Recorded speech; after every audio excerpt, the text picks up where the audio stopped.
To learn about the off-grid lifestyle and to be inspired to live your dreams, click subscribe so you don't miss anything. Hit the bell notification. Okay, so we're at the tiny house build again today, and I thought I'd bring you up here, show you the inside again. Now, it's been a few days since you got to see the inside. I'm not even sure that I showed you the completed job, but Carolyn got all the pallet wood walls up. I'm kind of doing a little circle, and I apologize for the lighting. It takes a minute for the camera to adjust to all the different shades. So it is just incredibly pretty how that turned out. It's more breathtaking than I would have expected when she suggested the idea. It's just so neat up against all that. Now, a lot of people keep asking about the ceiling. I've talked about the ceiling a lot, and I'm surprised people keep asking about it. We are going to put tin metal up there. It's like this stuff, except it's silver. This is all rusted. And we think that will contrast very nicely with the walls. So yesterday I showed you that we were building onto the back porch. I had all the frame done. I'll tell you, a day sure does make a difference. Yesterday it was in the 60s. I think even got close to 70, maybe hit 70. Today I woke up to 19 degrees. Man, I'm telling you, major difference. So back to winter conditions. But I want to show you something. Now normally when I step out this door, I have to take a big step down, but not anymore. Look at this. Ha ha! So last night I decided to go ahead and put a couple deck boards down just to know what I was doing today. It was starting to get really windy, so it was even hard to work yesterday. But today I'm going to continue. This is not very difficult to do. Simply, you just lay the boards down and then you put in a gap in the boards. And so I need a 1/2 inch gap. These boards are 5.5 inches across. I don't know how well you can see that, but you can see that the next board, I got it gapped out a 1/2 inch, so it comes up to 6 inches. Now the pallet wood that Carolyn was putting on the walls, they all come in different shapes and sizes, but I was able to find enough that was exactly a 1/2 inch thick. Just got a few pieces here. And so what I do is I lay the board down, I gap it with the pallet wood, and then I can screw it down. So the porch is 10 feet long. I'm going 6 inches, so that's 20 boards that I need, if I've done my math right. I got 4 of them down, and it did not take long at all to do. So I got 1/5 of the porch done. Now, something else is, these screws are really expensive. You know, deck screws are expensive. I've used deck screws to build the whole house. Normally, you'll see people put down 2 deck screws per board. I decided to just do 1. I don't see the point in putting down 2 deck screws. It's not like the boards are gonna go anywhere. I would suspect that if we got a strong enough wind that it was gonna pull the deck screw out, it would break the board before it would pull that screw out. I've got 6 screw down spots. I got 6 beams here that I've screwed them down into. I don't think I need any more than 1. That's 120 screws just doing 1 screw. So they're expensive. They're like, I don't know, almost 30 bucks a box.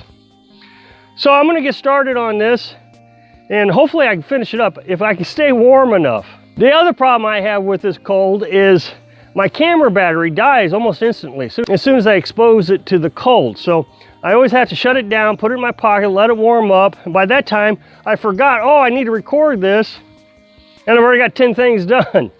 I'll try not to do that this time.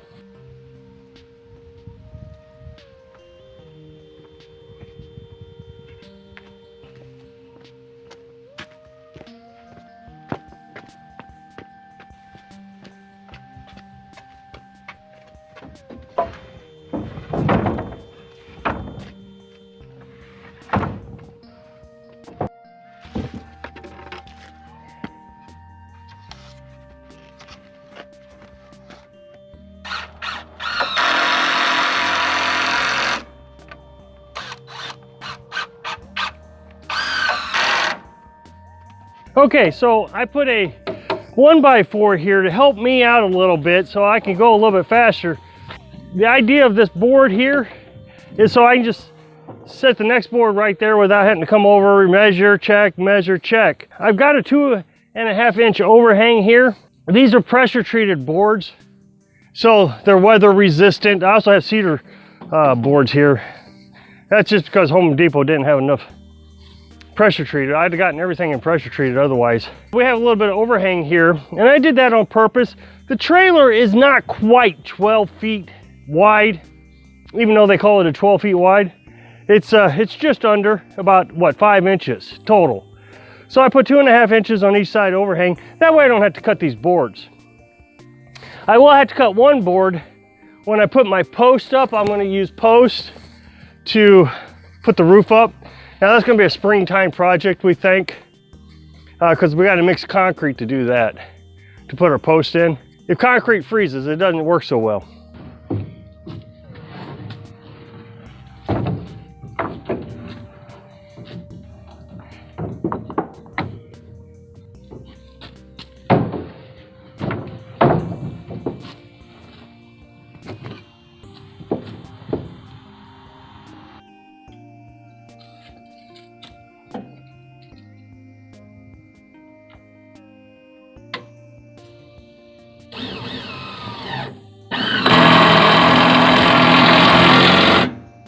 Okay, so I snapped the chalk line so all the screw will line up in one straight row.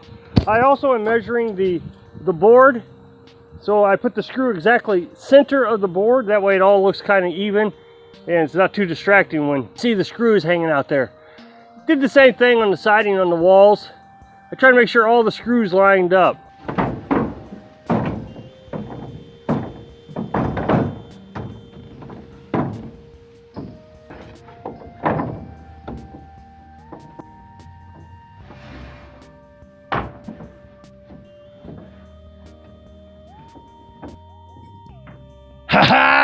There it is. Oh yes, now we have a porch. I realize the porch doesn't have a roof on it yet, but we have a porch. Okay, I did not do all the center screws. I just did the 2 outer screws. I got to come back and put the center screws in later. It's just really cold out and I got a late start today, so I thought I'd just wait until it warmed up a couple degrees. And the wind chill factor, oh, this is miserable. But I am so excited to have this done. Now we can get at least some sort of temporary steps so Carolyn can get up here a little bit easier and I don't smack my knees, and this is gonna be a lot better. It was a struggle trying to get into the house. Now I feel like that nothing is on our way to move in except we don't have dry firewood. I ordered a shower the other day, yesterday actually. It's supposed to be here next week. So as soon as that comes in, I'll get that installed. That won't take long. It's a 32 inch, I'm gonna come inside, it's a little bit warmer. It's a 32 inch by 32 inch shower. It's not very big, and it will sit in this corner right here. I got some plumbing, I'll have to do just for the drain. As far as plumbing for the water, remember we have the IBC tank, and we'll have that IBC tank pump water up to our on-demand water heater. So it will run just like what we have in the camper. I know it's hard to explain. It's just something that you'll have to wait and see how I do. It's not that difficult. The on-demand water heater and the RV pump does all the work. So I can run hoses from the IBC tank, which is what I'll do. RV water garden hoses, they're white. And I'll do that until I can get the IBC tank up here.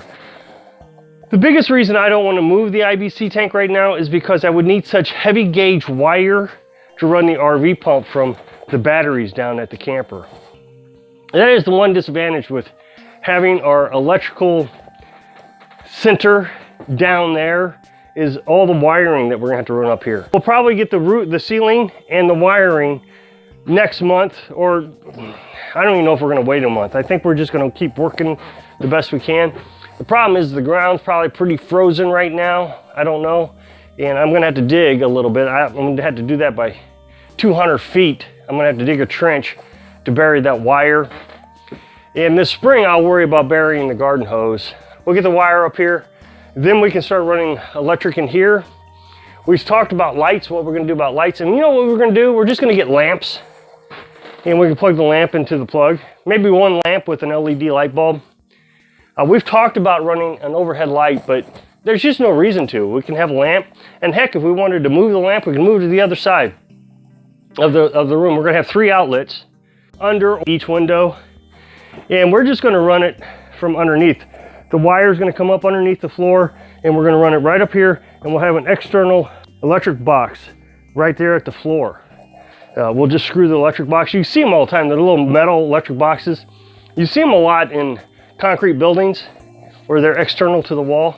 Our refrigerator is gonna stay down in the camper. We've completely decided that's what we're gonna do. I've tried to talk Carolyn out of leaving it down there. We'll move it up here, even if we'll leave it on the porch, but it just makes more sense down there. Again, we don't have to run such heavy wire. It is really cold outside, and I hate the cold.